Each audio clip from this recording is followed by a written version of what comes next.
everyone, and welcome back to another edition of KerVAM. Of course, it's a Doctor Who podcast where we talk all about Doctor Who DVDs and Blu-rays, but also we talk about Doctor Who episodes when they're on, and obviously we've got the current series, so we're back to talk about another episode of Doctor Who Flux. I'm sorry that we didn't have an episode last week. There's been a lot going on, so we didn't quite manage to get it all done in time. So it means that this week we have a bumper edition where we're going to try and cover off 2 episodes of Doctor Who Flux and 2 animations, all in an hour, so... yeah, please wish us luck. I don't know how we're going to manage this, but it's going to be great. I am, of course, joined, as always, by first Charlie. How are you? Good, thank you, Elliot. And Ryan, how are you getting on? Doing great, thank you very much. And Bill, how are you doing this fine Tuesday evening? I'm okay, thank you. And how are you doing? Yeah, I'm very good, thank you. I'm very good. And, well, we're going to have lots of fun talking about lots of different Doctor Who things tonight. So we might as well waste no time and get cracking straight away. Firstly, we're going to spend the first sort of 10 minutes or something talking about Village of the Angels, because we didn't get a chance to last week. It's going to be a little bit more brief than normal, but I felt it was still important that we covered off all 6 episodes of Flux ultimately. So we're going to talk about Village of the Angels. So Charlie, give me some thoughts. Just give me some thoughts on Village of the Angels as an episode. What did you think of it? I really, really loved it. Like, lots of this episode, I'd say it's my favourite episode of Flux, and I can imagine that will remain true even after The Vanquishers. I think it's probably, definitely my favourite Jodie Whittaker episode.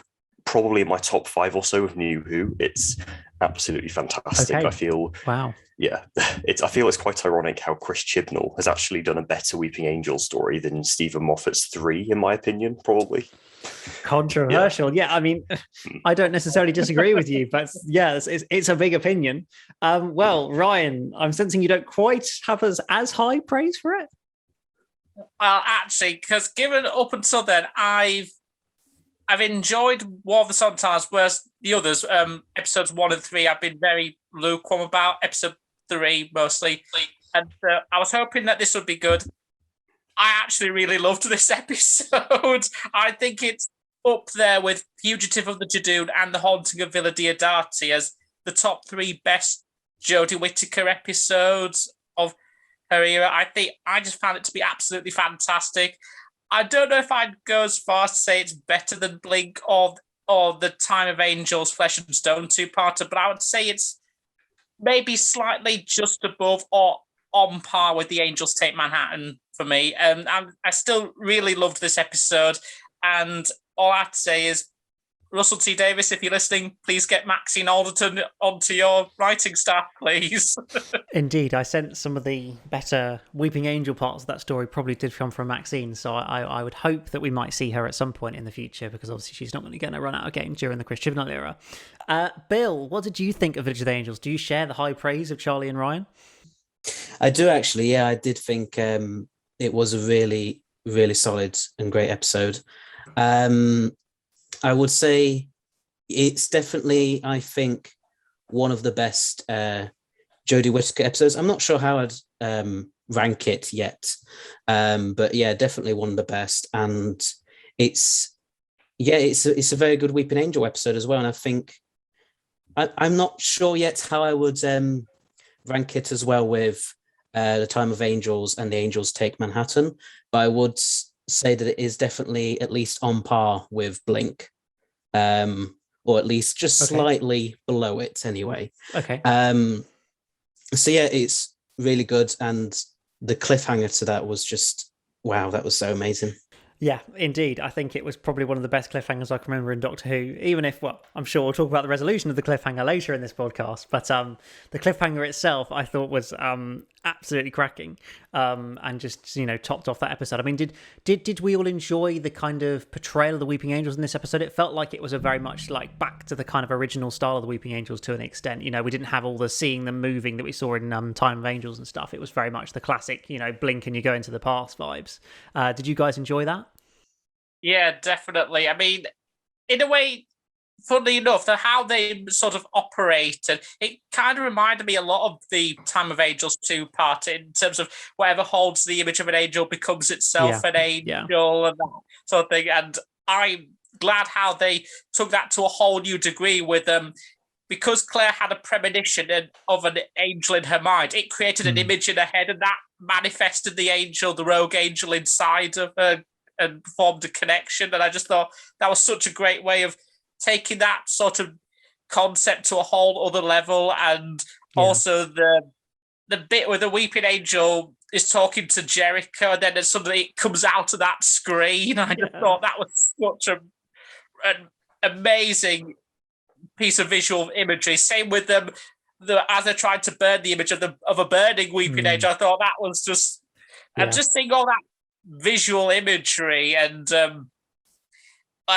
it just, I think it really just added more to the Weeping Angels. Definitely, I just think I'm glad. What I like is that they don't try and add new things that seem out of place. They cleverly build on what's come before and take it to a whole new level. And I just feel like that's definitely one of this episode's greatest strengths. Yeah, exactly. But I think it was also notable because I know some people were concerned that the Weeping Angels have never really had much explanation to exactly like where they come from, why they exist, what sort of any backstory to them.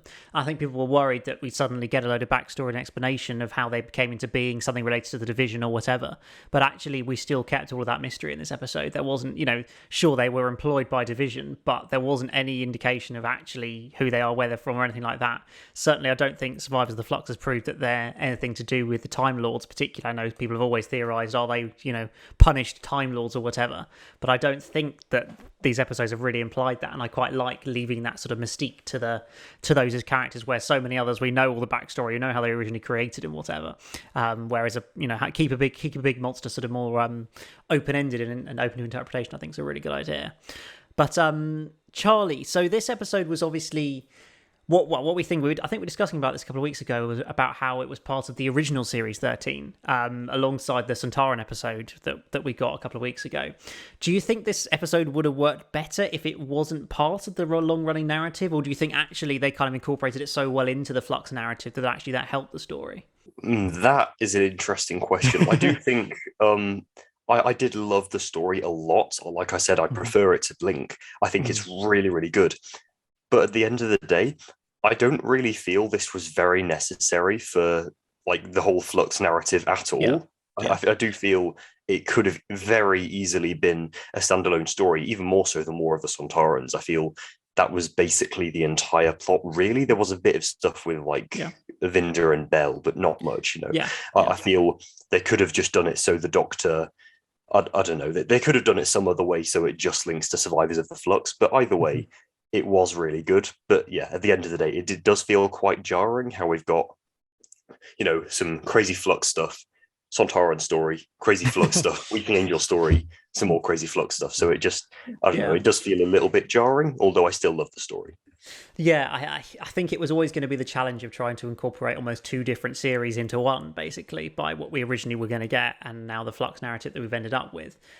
So that just means you get that sort of slightly challenging bounce from week to week to try and kind of work that all out. I don't know. I'm not quite sure how I feel about that. I can't quite decide yet. I don't know. What do you guys think? What Ryan, Bill, what do you think about the sort of structure of the series so far? Do you think it's worked? Oh, well, before episode 5, I would have said probably.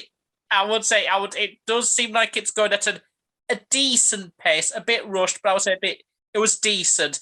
Mm-hmm. But after episode 5, well, I mean, I don't want to jump ahead to episode 5, but I will say it's definitely shown a lot of the cracks in this season, I'm afraid. And Bill, what about you? What's been your sort of take on the structure of the series so far? Yeah, so, I mean, I've enjoyed it up until now. We will talk about Survivors later on, but I think it's definitely good that they have made it serialized again. I think that has definitely improved the show a lot. Yeah. As for whether it actually will pay off, I don't know yet, because obviously we'll need to see what the finale does, and how it wraps everything up to then kind of look back on it all and say, right, this really did work or really didn't work. I'm hoping it does work. I'm definitely hoping it does, but we'll have to wait and see. Yeah, exactly. I'm looking forward to seeing how it ultimately plays out, and whether we're all happy with the conclusion of the series. But anyway, that's jumping a little bit ahead. Village of the Angels, in brief, is there any other quick things you guys wanted to kind of pull out from the episode and comment on? It did resemble. I know lots of people have probably said this, and you guys have probably heard it. It does resemble the series 7-episode Hyde a lot, which I think is really good because I love that episode. It's like from a stylistic standpoint, it's very similar if you look at it. Yeah, no, that's really true. Actually, yeah, I think I saw a tweet about it, but I didn't really think very much about it. But actually, you're right. That does share a lot of similarities. Ryan, what did you want to say? Oh, well, first I will say, touching upon Hyde, the characters of Jericho and Claire do feel very similar to the characters that Douglas Scott and Jessica Rae played. Yeah, of course, yeah. And I'm glad that they seem to be hanging around for the finale. I mean, it's judging by the trailers. And I will say, what my favourite visual imagery from this episode was roughly halfway through where we had that sort of psychic confrontation between the Doctor and the Rogue Angel. It just had this sort of almost biblical imagery to it with the Rogue Angel, almost like the Satan figure, and the Christ-like Doctor sort of being tempted by the angel with this sort of this knowledge. And when I saw that whole confrontation, that just made me say, I love this episode. This episode's really good. Yeah, exactly. And I mean, they continue that in that scene as well. They had the parting of the sea as well, with that sort of gap down the middle of it. Again, as you say, playing that sort of biblical idea there, which was very interesting. I don't know. I haven't seen anybody talk about this, and it's the tiniest little thing that I noticed. But with those scenes when the Doctor's talking to the angel inside Claire's mind, sort of, in the first section of that sort of scene, because it's kind of split into two up until the point she says, I work for Division, and then it's the second section. In the first section, there's just sand in between the middle of them, and then in the second section, there's pebbles and stones all the way down the middle, that sort of dividing gap. And I don't quite know why that is, whether there was some thematic reason for it. Because they didn't, you wouldn't have done that would be poor continuity. But I don't think that would be the reason. But I didn't see anybody notice it. I just noted it on my third watch or something. I was like, oh well, why did the what's between the Doctor and the Angel change from sand to stone?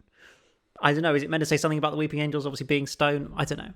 Just something I noticed. Just a random little thing that I noticed. But I don't know. But well, I think let's leave it there for Village of the Angels. I'm sure, maybe if people request it, we can talk about it more in the future on another podcast. But we'll leave it there for now because we've got lots to cram in.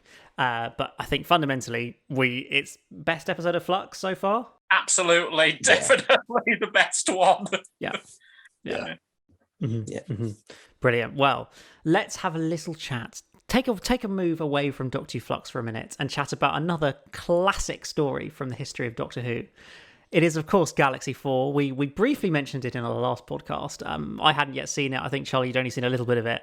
I assume we've now all had a chance to watch it through. It's really slow and dull, isn't it? I mean, I'd watched the recons before in the existing episode, but I'd forgotten how just really long and drawn out and really quite boring it is, unfortunately. I think the animation does a good job of trying to make it more interesting than it actually is. I mean, you fundamentally got three it's the TARDIS and then three locations. You've got the Dravin's ship, you've got the real ship, and you've got the desert wasteland, and that's literally the three sets you have for the whole thing, basically. So I guess that helped in budget wise being able to animate that. But I thought the color animation added a little bit of more interest to it, albeit it doesn't kind of make up for the fact that it's just quite a drag to watch. I think I watched it in obviously it's only about an hour and a half long. I think I watched it in about 3 sections because I just didn't really I didn't have the time, but also I don't think I could have really sat down and watched it all in one go. It might have just driven me to boredom, sleep. I don't know really. I hate to be critical, but I just really thought it was a very boring episode of Doctor Who. I don't know. Do you guys agree with me? I think I mentioned this in the last episode, so apologies if I repeat myself. I think at the basis core of it, it's not a bad idea to sort of race against time sort of story, to save about saving this race who we think are the bad guys, but not really the bad guys. It's vice versa, and it's basically a race against the clock to solve all this before the Pact's joined. That's not a bad idea. The problem is it's just done in as you said, a very slow, boring, monotonous way, and it's like, for a story that's meant to be about the destruction of the planet, I just found myself going, pick up the pace here. This is supposed to be, it's just supposed to be against the clock on this, and so I just still baffled and confused as to why it was done in such a slow, plodding way. But I think that's the story's biggest downfall, I think. Yeah, exactly. I mean, Bill, do you think that the animation does anything to help the dullness of the story? I mean, I think it's difficult because it's ultimately just the animation is fine. It's good, but obviously it's trying to restore a story that, as we've already said, is just not that great, essentially. And I think that's kind of the problem. Is when I've watched it, certainly all I kind of think about is the story to an extent.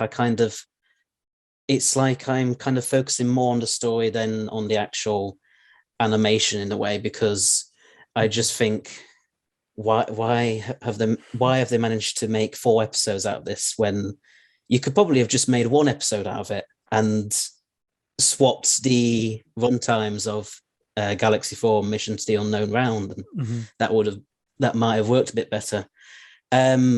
But yeah, the animation is not by any means the worst. It is still really good.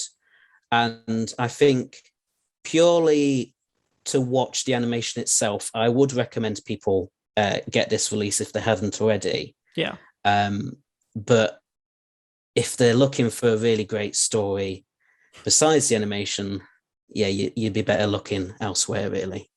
Yeah, like I think fundamentally it is worth watching. Like, it's great to see another William Hartnell animation that we haven't seen since 2013. Like, I'm really pleased to be able to enjoy him on screen again. And I thought the animation of him was fine. Like, it's nothing like groundbreaking, but it were, it's as good as they were back in the 2013 days of Reign of Terror. Well, Reign of Terror was awful, but apart from Reign of Terror, like 10th Planet and the likes, they weren't so bad. And I think that worked quite well there, really, personally.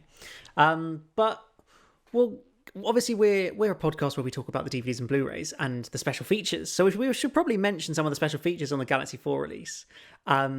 Obviously we had the sort of making of documentary, which was basically, let's take a Chumbly to Peter Purvis's house with Toby Haydock and try and convince Peter Purvis that Galaxy 4 isn't terrible, and by the end of it I feel like he still thinks it's terrible, he just doesn't want to admit it. I don't know, Charlie, did you manage to watch the documentary about it? I did, yeah. And that, what you just said, it's exactly what I thought. I feel he's just sort of pretending to like the story, because the whole documentary wouldn't really have much meaning to it if he, said that, he still didn't like it, even though I really don't think that he did a whole lot to properly convince him, really. No. Zombies weren't really the most menacing of villains. Although I will say the animation did make them look a bit less rickety, so it wasn't as bad. Yeah, that's true. But yeah, I feel it was just quite amusing watching him sort of feign interest in this story. Yeah. I mean, I did enjoy, obviously this is a Chris Chapman documentary, and I enjoyed the fact that he tried to actually do something visually interesting with the documentary when you've got nothing to play with. Like, it's a fully studio-bound story. Barely anybody's still alive who worked on it. So to think, let's take a Chumbly to someone's house is at least, gives you some visual interest to play with from the quite iconic Chumbly. And I quite enjoyed also, the things where they got to, like, all the cast and crew to listen to the sounds of the Chumbly and stuff on the iPad and things. I thought that was just quite a fun way of bringing back the nostalgia of the episode, I guess, to them, even if, some of their opinions on the story weren't quite so great. And I don't think I'd fully realised that obviously it was Verity's last story as well that she was or pretty much her last story that she was working on there. And so actually, as much as on screen it's pretty unexciting, it was quite a significant story behind the scenes because it being her last one. So I don't know, Ryan, did you get a chance to watch the documentary?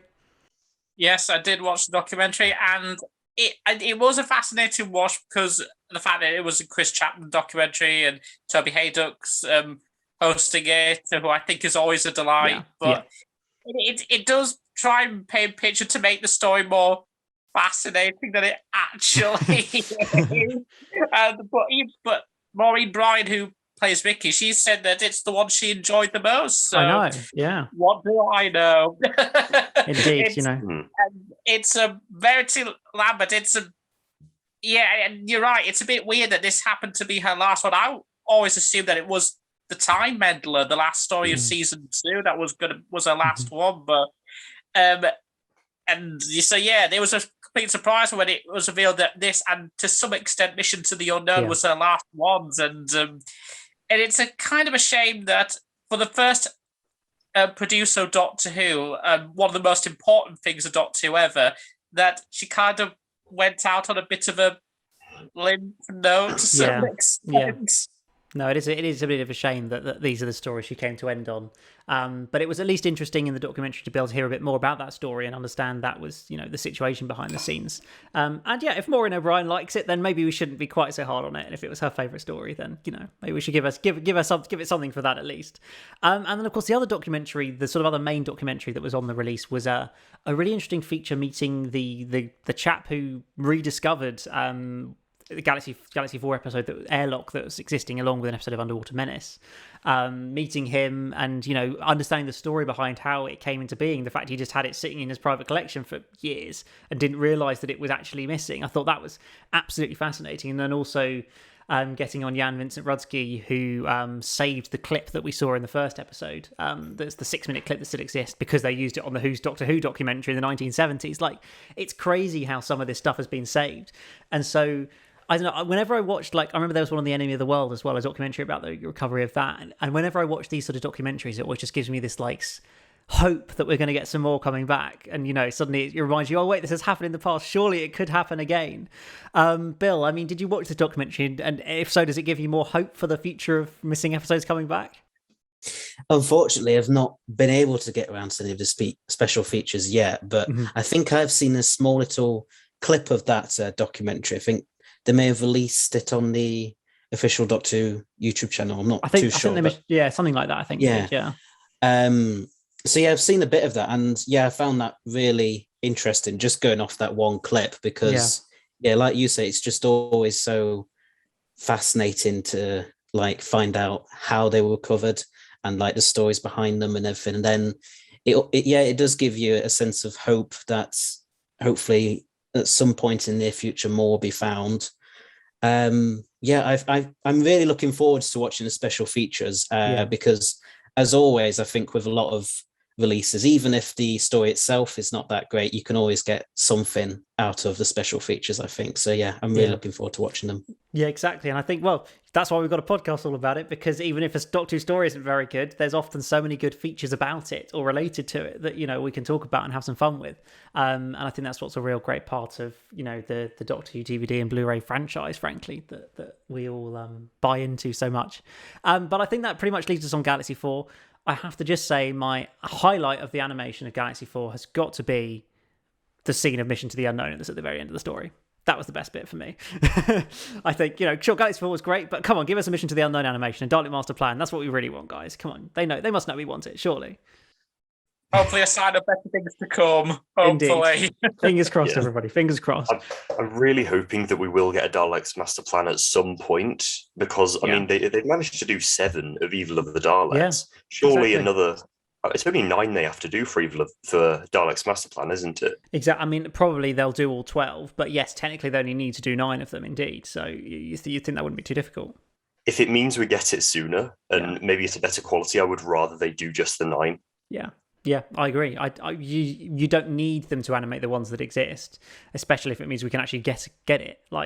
We just want to see it. So, yeah, that's certainly the hope. Or, of course, it turns up in Nigeria or something, maybe, if we're feeling really optimistic, but it's not going to, unfortunately.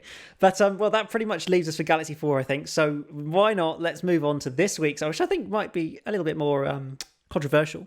This week's episode of Doctor Who, Survivors of the Flux. The 5th episode out of 6 of Doctor Who Flux, where we got many a revelation about Division and who this mysterious woman who was called Orsoc was. Lots of units, classic unit stuff, and sets up the finale, which for some reason is a Centauran invasion of Earth. I don't think any of us called that a week ago. So, Charlie, start me off. Survivors of the Flux. Where does it sit for you? Best episode of the series, worst episode of the series, somewhere in the middle? What are you thinking?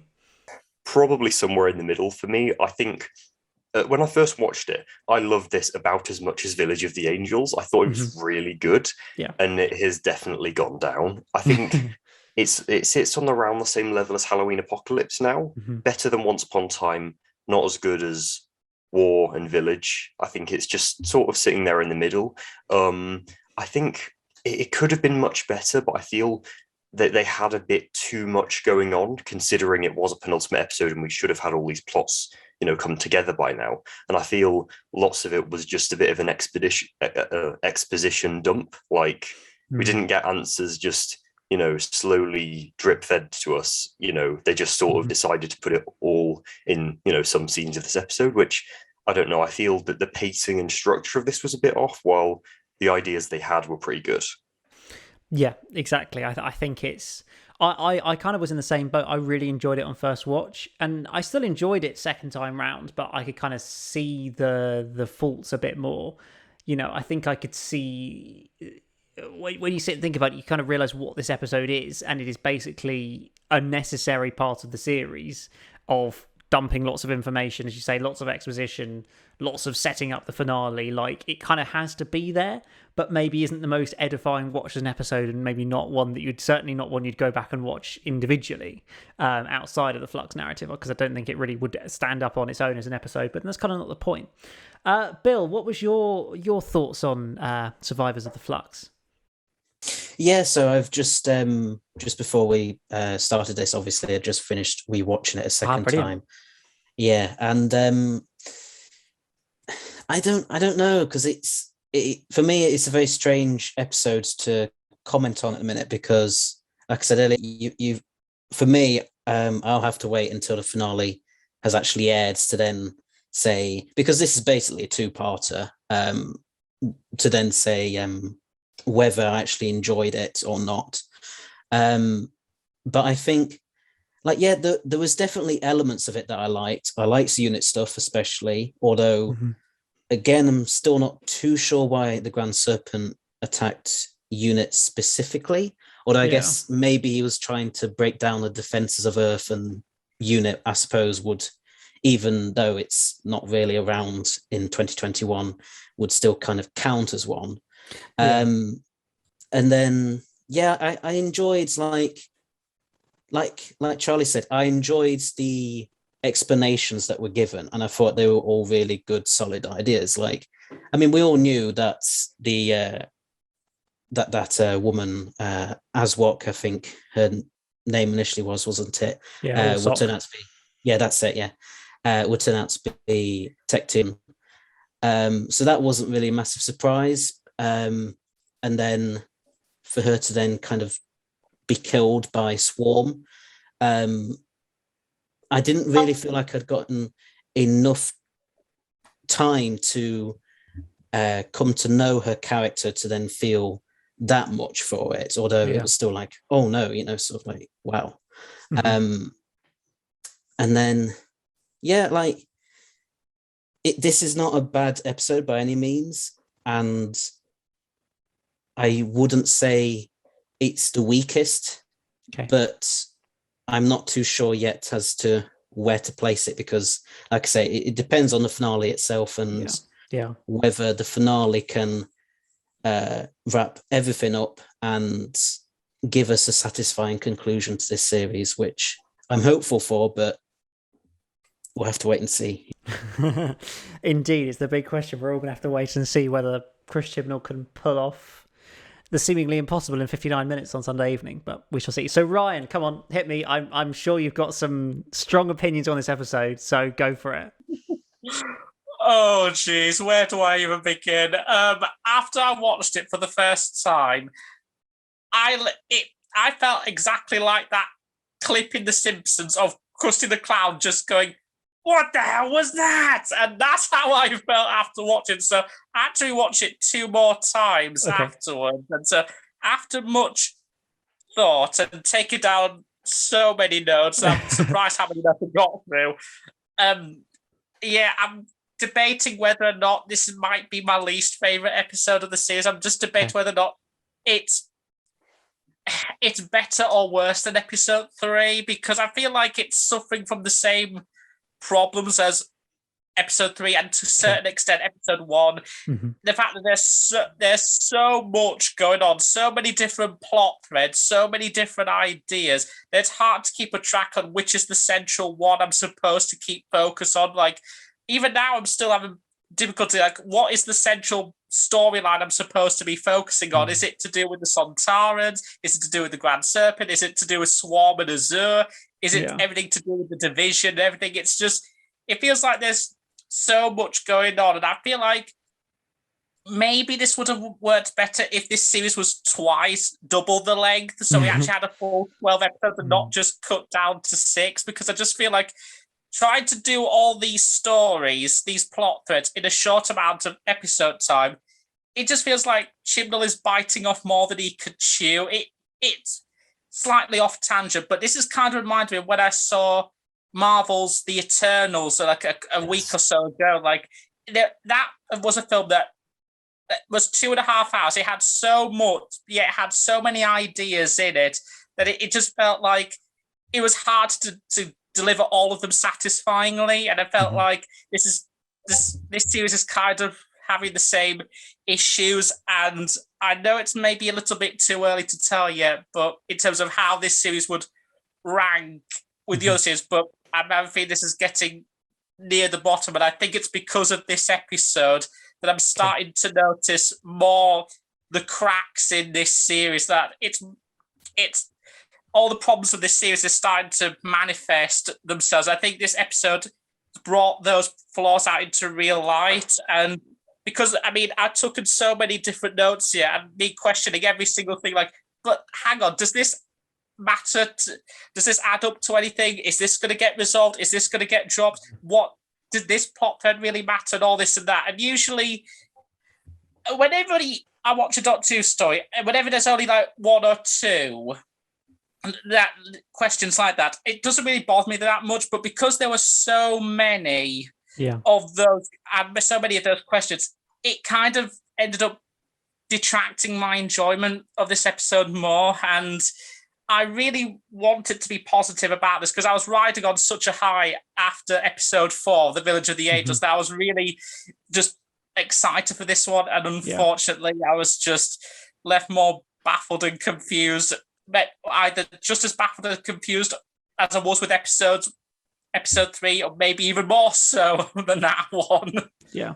So I think probably one of the most important things to talk about with this episode is the Doctor, Tecteun, Division, all that, as we said, exposition dump, Charlie. You mentioned the fact it was an exposition dump. What did you think of the actual content of what we got? Obviously, Tecteun is who this woman was. A general explanation of Division, introducing the multiverse into Doctor Who. Like, in terms of all that stuff being explained, kind of what did you think about it all? As for the Orsocus Tecteun, I feel everyone did kind of figure it out, and it kind of had to be her. Because, we needed some form of timeless child explanation. And I'm glad we kind of got it and have the Doctor acknowledge, get angry at her for like just taking her away from whatever life she used to have. And I think it's interesting, the concept of she could just get all of her memories back, which from the next time trailer, seemingly she will, which will be really interesting. Very fitting you said that, considering the that meme I put in the chat. Yes, exactly. That is what it felt like. An EastEnders moment, indeed. Yes. Although I don't mind the fact that this is Tecteun. I'm still not a huge fan of the Timeless Children, but I don't think I dislike it as much now. It's had quite a lot of time to settle, and this episode as well. As for the whole thing with the multiverse, I'm really glad that it's reintroduced, because they're sort of reminding us that it does exist, and they haven't just forgotten about it from Doomsday, which obviously was the last time we really, saw much of it. So I am glad that they've redone that. And I do think it does sort of set up the fact that chances are they probably will move into this universe, unless there's some sort of cheap time reset thing that they do. Yeah. Which I really hope they don't. But it's seeming likely that they'll move to another universe. Well, and I saw a fascinating thing on a forum about you've all seen the Doctor Who social media avatars been changing colour through the series.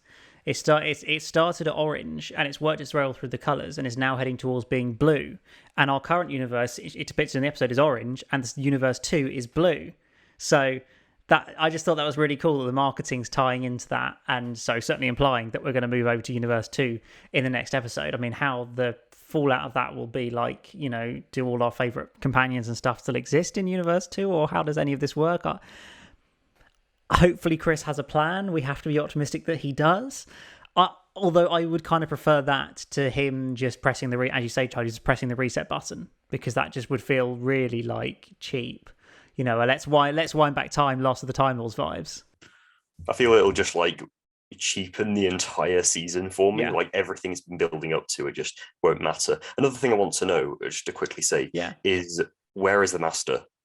Where's he gone? I want to know what's happened to him over the course of the season, because I expected him to be quite a big part of this, but he's, you know, no trace or even mention of him. I really want him to perhaps be the cliffhanger at the end of, you know, the Vanquishers, maybe into the New Year special. I don't know.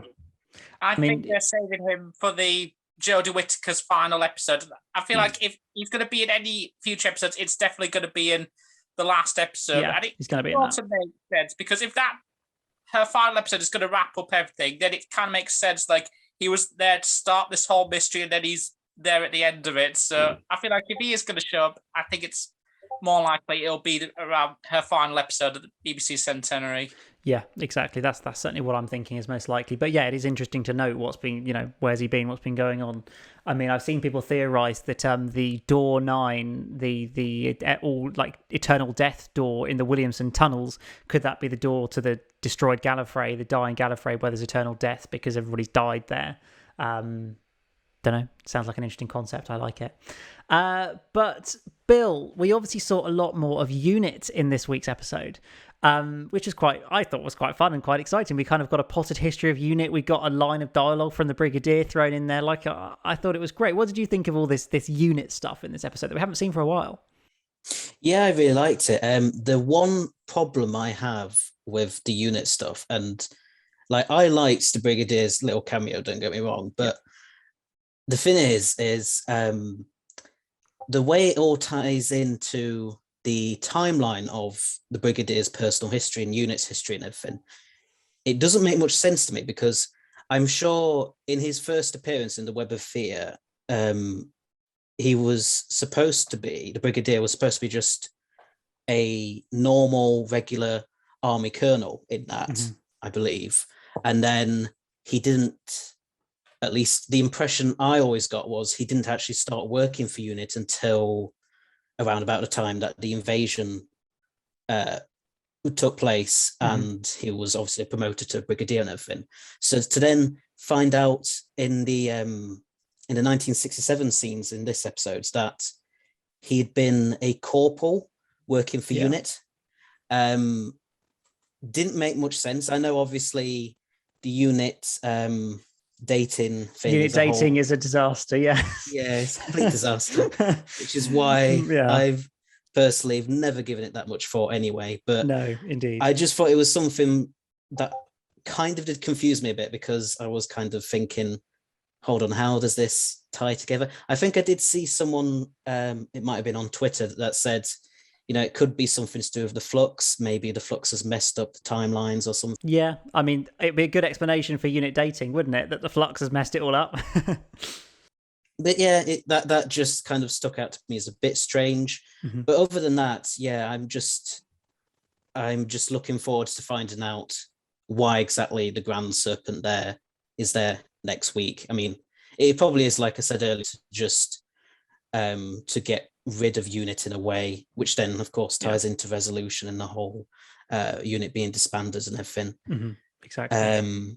So we'll have to wait and see. But yeah, I've really enjoyed that for the most part, and it was a really nice little cameo for them to just reuse that little bit of archive footage from Terror of the Autons, wasn't it? Yep, it was indeed. Yeah, I really enjoyed that. Yeah, that was really nice. And I love that they stuck his name in the credits as well, just as a little extra nod to him. I thought that was a really nice thing to to just, for the fans. I know it's stuff for the fans and all that, and sure, it's all a bit fan servicey, all of that stuff. I mean, I saw today pictures from the set with the room with like the big computer and the TARDIS in, and like on the table of that, which you can't even see in the episode, but the set photo showed on the table, there's like a report about basically Remembrance of the Daleks and the plot of that. There's a report from Tortured Children of Earth in there. Like there's all this stuff that you can't even see on screen that they've taken the time and effort to set dress like that. It's just, I think it's brilliant. I love that sort of attention to detail that they go about with it. So Ryan, apart from unit dating, which doesn't make any sense and never will, and I feel like Chris Chibnall was kind of playing into that with a load of dates that don't really make any sense. Because, Mordred Undead set in 1976, but Pyramids of Mars is set in 1980. Let's work that one out. What did you think of all the unit stuff, Ryan? I do appreciate like the attention to detail, and although it's a bit weird because the brigade, I'm pretty sure he said in Mordred Undead that he retired at the end of the 70s, and something like that, it's meant to be set in the end of the 70s. It's just like he's only just started, then he's immediately retiring, and so it just was a bit odd. So again, bit muddled, but again, I do like the attention to detail. I like that they do give an explanation as to why unit got disbanded before resolution. It was because of the Grand Serpent. I did like that, but I'm just a bit baffled by the inclusion of the Grand Serpent, because it's like it's another main villain, as in addition to Swarm and Azure, and in addition to now, as we know, the Sontarans. It just feels a bit like, do we need another main villain? And it's like, why is he wanting to mess with unit ever since the beginning?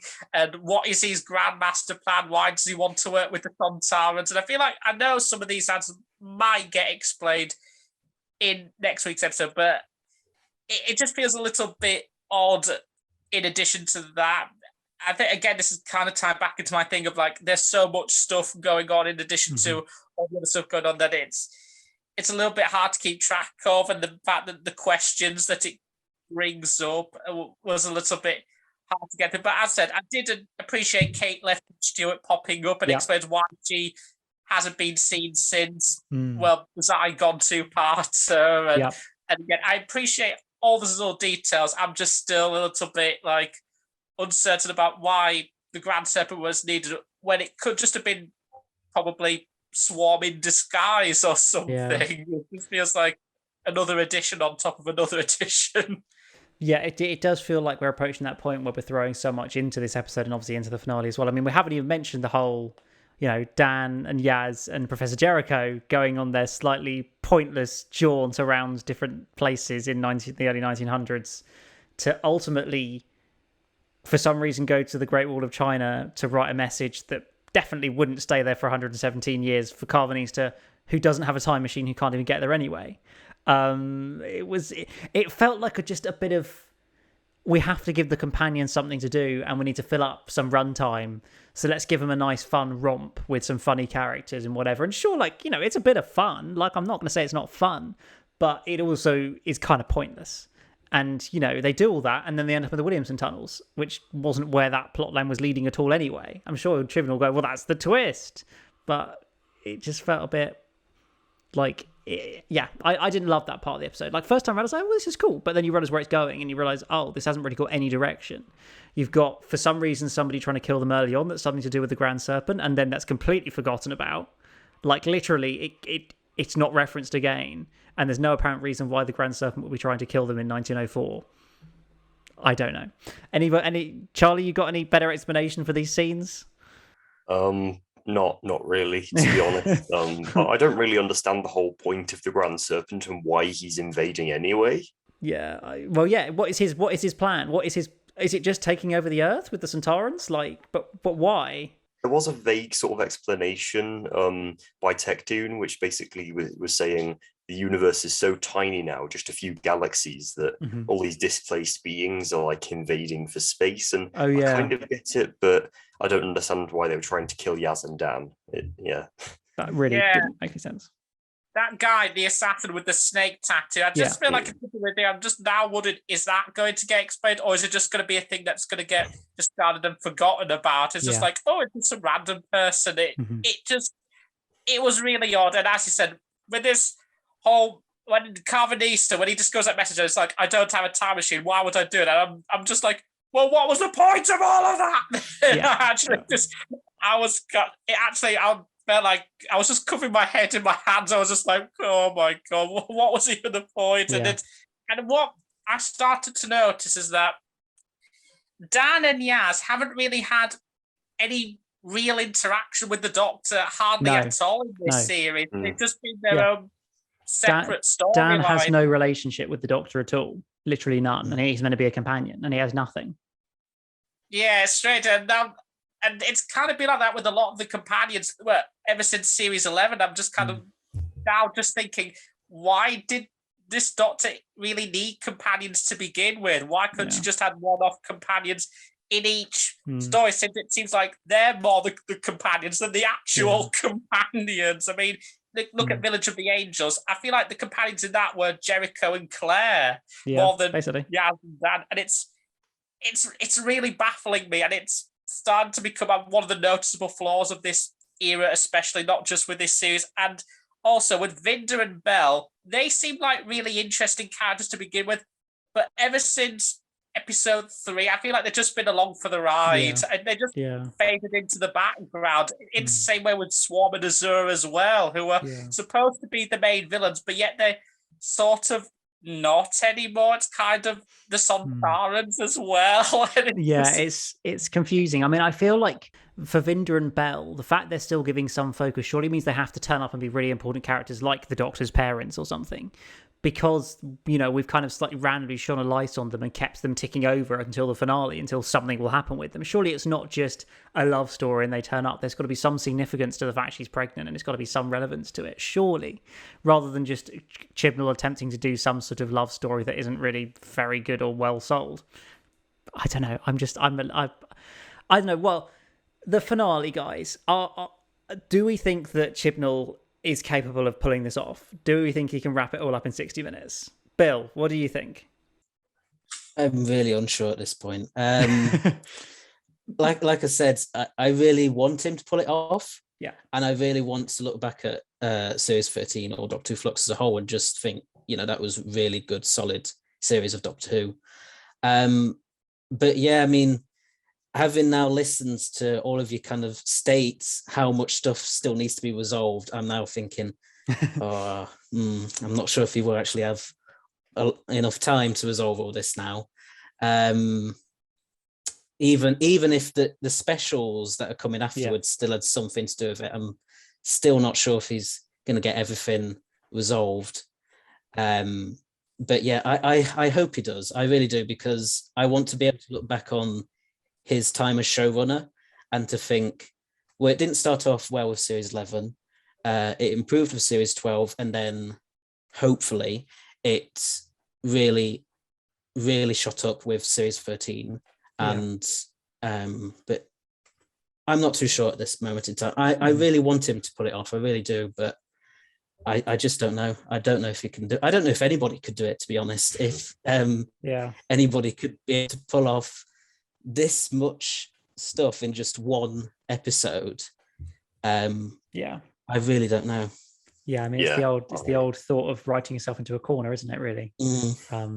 Sorry, Charlie, what do you want to say?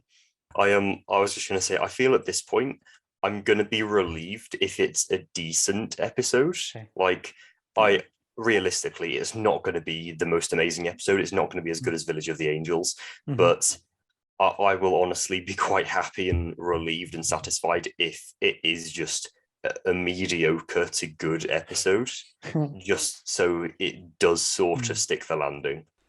Yeah, I mean, I feel like up until now, The Timeless Children is kind of Chris Chibnall's defining episode of Doctor Who. It's like, if you like that, you like his era. If you don't like that, you don't like his era. Maybe it's a bit of generalization, but fundamentally, I feel like that's where we're sitting. And I do feel like, well, certainly I feel like The Vanquishers is going to decide whether you like Doctor Who Flux or not. And I think we said it before the series even started. It was always going to be the finale. How they wrap it up would define whether it works as a series. And I really do think that this episode will define certainly our thoughts on this series, but maybe our thoughts on the Chris Chibnall era as a whole, depending on where it takes us. I'm hopeful. Like, I want it to be good. I really want it to be good. I'm not sitting here hoping Doctor Who is bad ever, but like, I'm just not sure how he can. I think he'll wrap everything up, just maybe not in a satisfying way, not in a way where, there might be some, shortcuts and little cheap ways of just wrapping up some plot threads that just have to be shut off with some plot holes or open questions that just can't be resolved in 60 minutes. I don't know. Ryan, final words goes to you. Can Chris Chibnall do it? I really wish I had that much faith, but the thing is, his 2 worst episodes are both his finales to previous series. I think Battle of Ranskorav Colossus just absolute nothing episode, just awful, and probably my least favourite episode of Modern Doctor Who in general. Timeless Children, I'm absolutely not a fan of at all, and I'm just, it's not, with that track record of finales, it's not giving me much optimism for this one. I mean, I really want this to be good. I want this to be the episode that makes me go, okay, this makes everything sense, and it was a decent setup. But I'm just not having that much faith because there's so much he has to wrap up. So every single plot thread needs to be sort of resolved. I'm just wondering how he's going to do it all within the space of an hour, and it's just going to leave me thinking: is it just going to be resolved in just one little line of dialogue, like as if it's nothing? Is it going to be dropped completely, or is he going to pull the trick and be like, actually, it's not all going to get resolved. It's going to be left open for the specials, which in that case is going to feel like a massive cop-out if he does that, because I thought the whole point of Flux was that it was supposed to be one story across 6 episodes, and if it's like, no, it's actually going to get stretched out even further. It's actually in the specials. It does feel a little bit like, well, what was even the point of all of that then? And I can't see how it's going to be anything other than frustrating, quite frankly.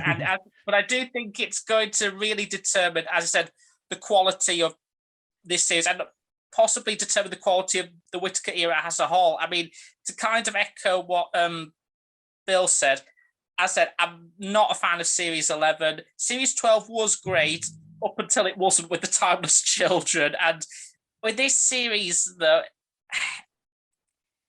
I mean, I'm going to have to wait until next week, until after the Vanquishers, about where this ranks in terms of all the series of Modern Doctor Who. I think this is better than Series 11, but I don't know if this is going to be better or worse than Series 7. I don't know. I'm just going to have to wait until next week. But I'm starting to have a feeling that maybe Series 7 is going to be more manageable to watch than Series 13 after the Vanquishers. But yeah, I mean, I feel like it's ultimately going to be the sort of series that you generally have to sit down and watch all of it. Not necessarily in one go, but you can't kind of just pick episodes out of it. Maybe Warriors and Tyrants, maybe Village of the Angels, but you kind of need to watch it as a whole because it is one story. And that's, it's like watching a 6-part classic Who serial, except it's twice the length. And I think that's just the nature of it. I think that's okay. I think we have to be optimistic. We have to hope for the best for Doctor Who, even if ultimately it doesn't succeed. But it's not.